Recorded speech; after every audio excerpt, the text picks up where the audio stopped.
Hey.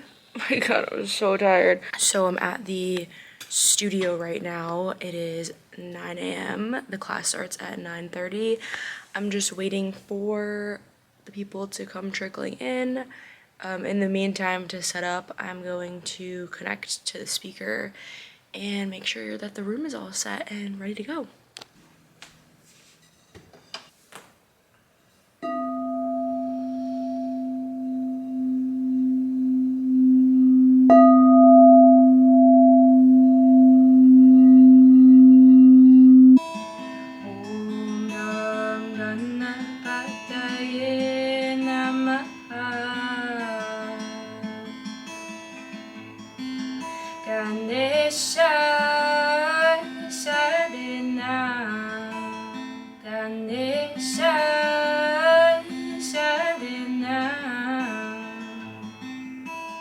So I just finished the first class. It was a Hatha flow. It went really well. I love teaching because I feel like I just get into this channeled state, and then after I don't even know what happened. Like I feel like something just takes over me. So I got about an hour right now in between the classes. I'm gonna head over to this coffee shop that I love down the street. Usually I would walk, but it's February in New England, so it is absolutely freezing. I'm gonna drive over there. I got my reusable mug, so I'm gonna get some coffee, and then I'm gonna start prepping for the next class, which is going to be a power flow. So usually the power flows, I kind of have to plan that more. So I'm gonna sit down and write out the class. All right, so I'm getting ready for the noon class. It's a power class. I just drank some coffee. I usually don't drink coffee, and it's kind of making me anxious. Like sometimes before I teach, I get nervous. I don't know why. Maybe it's because I'm still a new teacher. This coffee just made me even more anxious. So teaching yoga is really interesting. I think again, it's because I'm still a newer teacher, but I feel nervous sometimes to teach, especially in the beginning of teaching. Like I was getting so nervous. It's almost like you're performing, and then halfway through the class, I'm like staring at everyone. I'm like, oh my God, I'm controlling the room. Like I am telling people what to do. I don't know, maybe it's like a good practice one day if I ever want to be a singer. So we're just gonna go with it. Also, how do we like this sweater? I thrifted it when I was in San Francisco this weekend. So while I usually wait, I'm like a lot more energized than this morning. I tend to just like play music and dance around.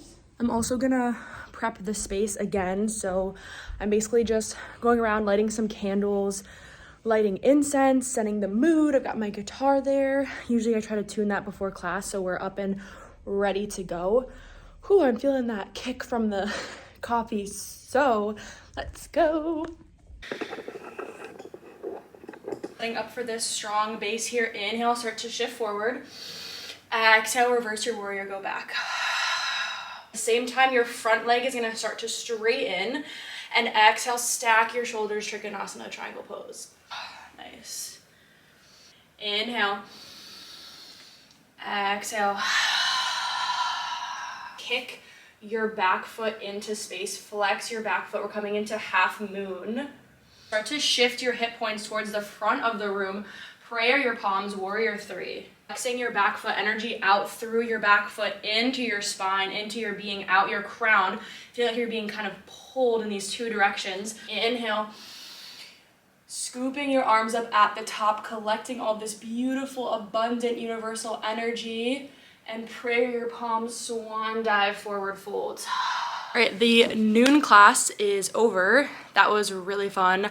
I love when I just have like great vibes in the class, great people, because then I feel energized for the rest of the day. So it was an amazing practice. We got a little sweat going. I had to turn the fans on. One thing I love about this studio is like all of the little things that we have, these little props, I guess, but my favorite thing that we have right now is these heated lavender eye pillows. So I gave these out to everyone during Savasana, and it's just like a beautiful touch. Like it's super relaxing. We also have these sandbags, which I love doing. Putting a sandbag over your pelvis area can be really nice to kind of feel that pressure down to stimulate your sacral chakra, stimulate your solar plexus. So that's another thing I love to add to my classes.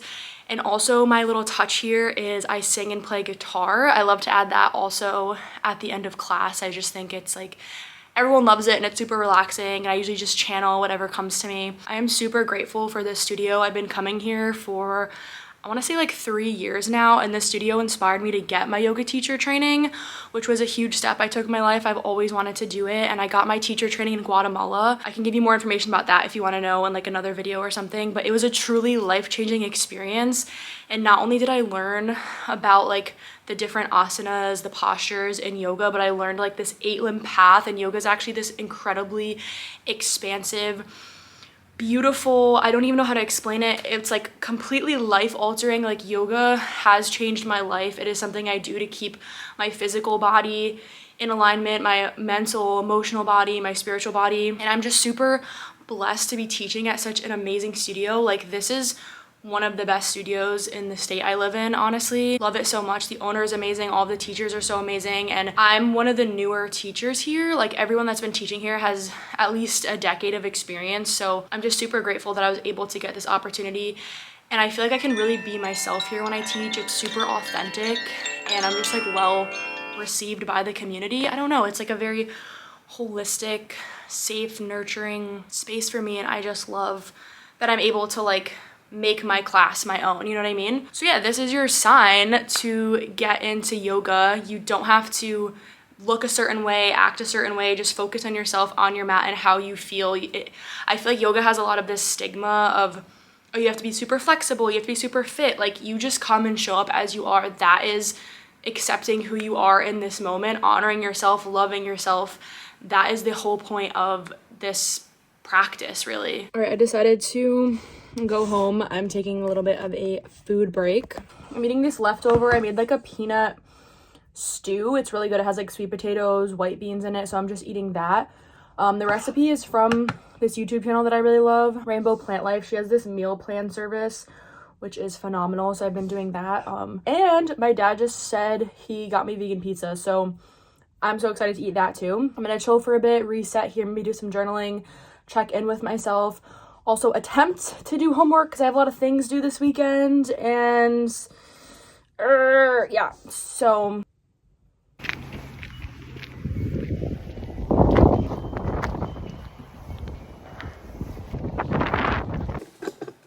hi, so we're back for the 5:30 p.m. class. It's about 5 right now, so it's actually kind of nice because the sun is setting a little bit later.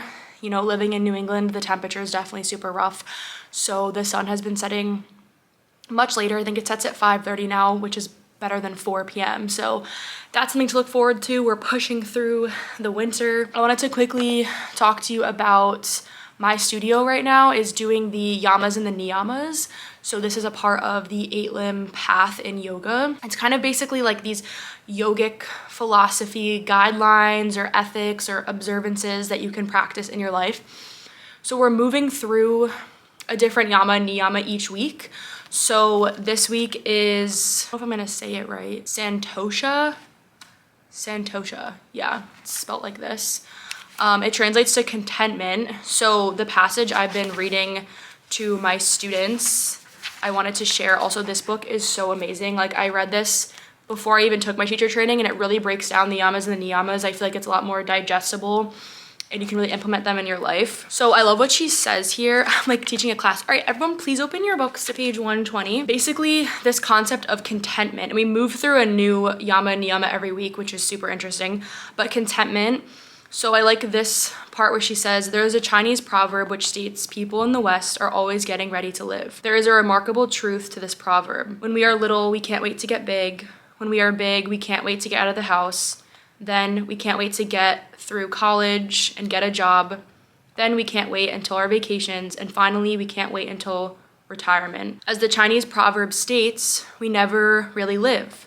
We just get ready. Along with getting ready for the next thing, we tend to look at other people's lives and see what is missing in our own. We look across the fence and see what we don't have, rather than look inside the fence and enjoy what we do have. When we look over the fence, we move ourselves into lack. As long as we think satisfaction comes from an external source, we can never be content. Looking outward for fulfillment will always disappoint us and keep contentment one step out of reach. Stay in the center and notice each moment with calm serenity. Santosha invites us into contentment by taking refuge in a calm center, opening our hearts in gratitude for what we do have, and practicing the paradox of not seeking.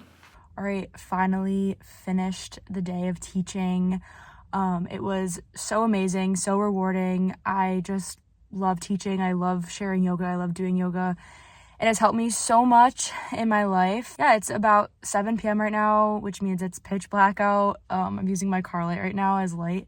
I'm gonna finish the night off by hanging out with some friends and just chilling, catching up. So thank you guys so much for coming along with me. Let me know if you like these types of videos. If you have any questions, let me know, and I'll see you in the next video. Bye.